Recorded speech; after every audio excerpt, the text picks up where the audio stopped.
اور کئی مرتبہ میں نے بتایا ہے جمعہ کا وقت شروع ہونے کے بعد آدمی دنیا کا کوئی کام کرنا حرام کا کام ہے.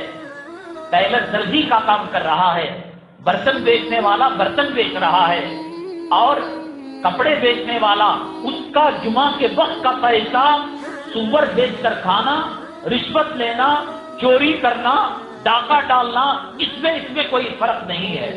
جمعہ سید الایام ہے. ہم یہاں بہت پہلے آ جاتے ہیں اور دیکھتے ہیں کہ اتنا لائق مجمع آیا ہے کہ بات شروع کی جائے. یہ جو آخر میں مجمع آنے والا ہے یہ کون ہے؟ یہ اپارٹمنٹ کے مالک ہیں, یہ ایم پی ہیں, یہ کاؤنسلر ہیں, یہ لکھپتی کروڑ پتی ہیں.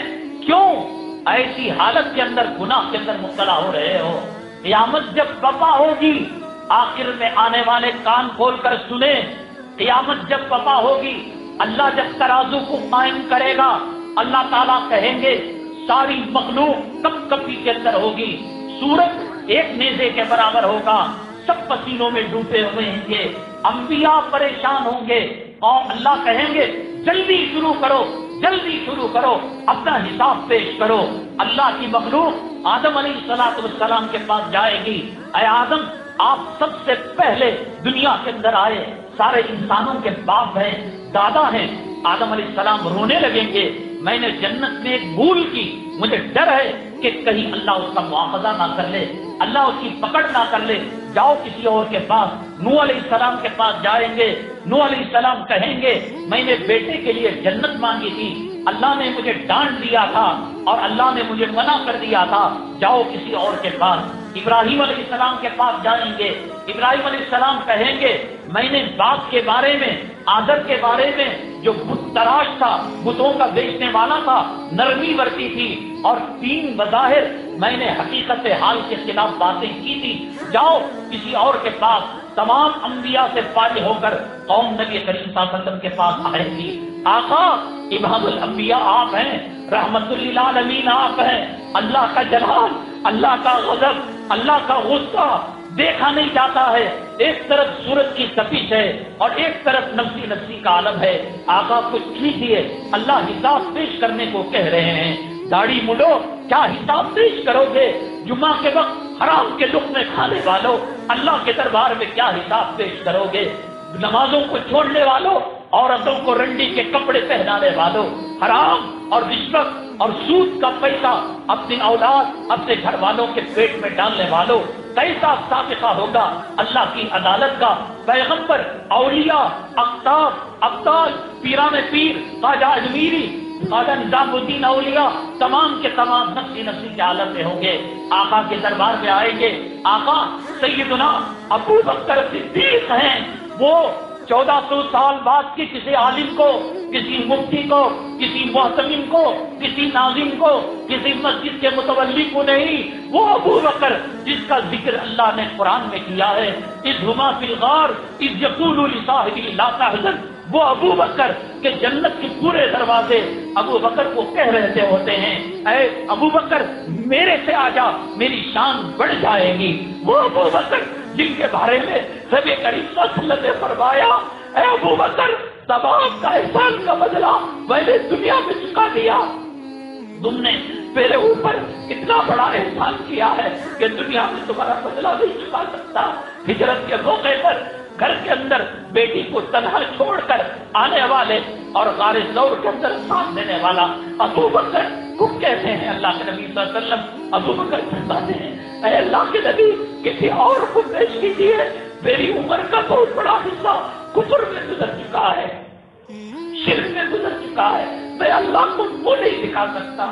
وہ ابو بکر جس کے تذکرے کلام پاک میں, وہ ابو بکر جسے جنت کے دروازے بلا رہے ہیں. داڑھی مڑے اللہ کے حساب کا کیسے سامنا کرے گا؟ بے نمازی, جو روح کے غلام, حرام کے لقموں پر پلنے والے, دنیا کے پجاری, نماز کا کوئی اہتمام نہیں, جمعہ کا کوئی اہتمام نہیں, ہیروؤں کا پیشاب پینے والے, فلم میں کام کرنے والے, ناٹک کرنے والوں کی نقالی کرنے والے. آج ابو بکر تھر تھر کام رہا ہے.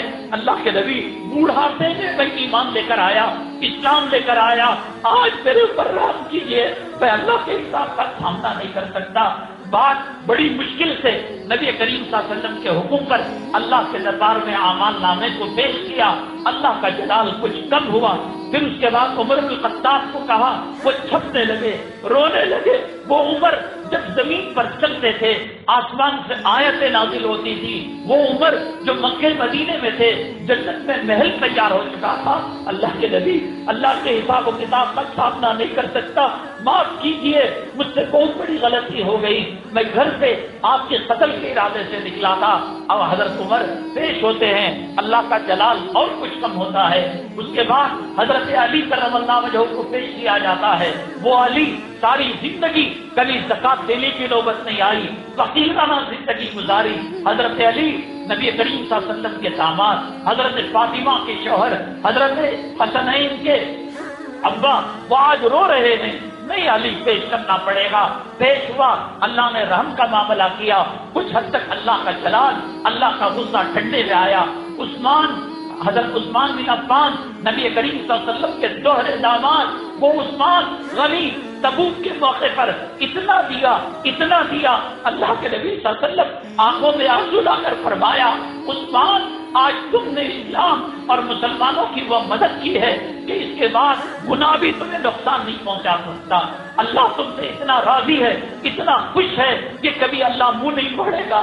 نہیں اے اللہ, میں حساب نہیں پیش کر سکتا.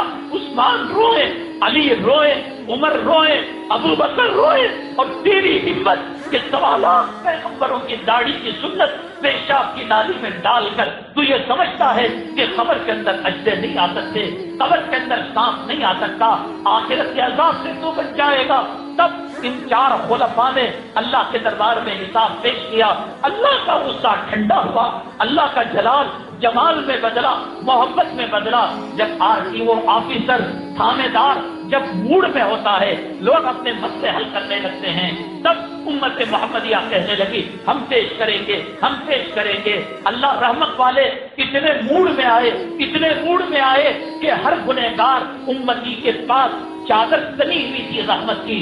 ایک امتی کو اللہ کہنے لگے تمہارے تو گناہ بہت ہیں, تم نے زنا کیا ہے, تم نے شراب پی ہے, تم نے نماز کو چھوڑا ہے. وہ کہنے لگے اللہ معافی, اللہ معافی, اللہ معافی.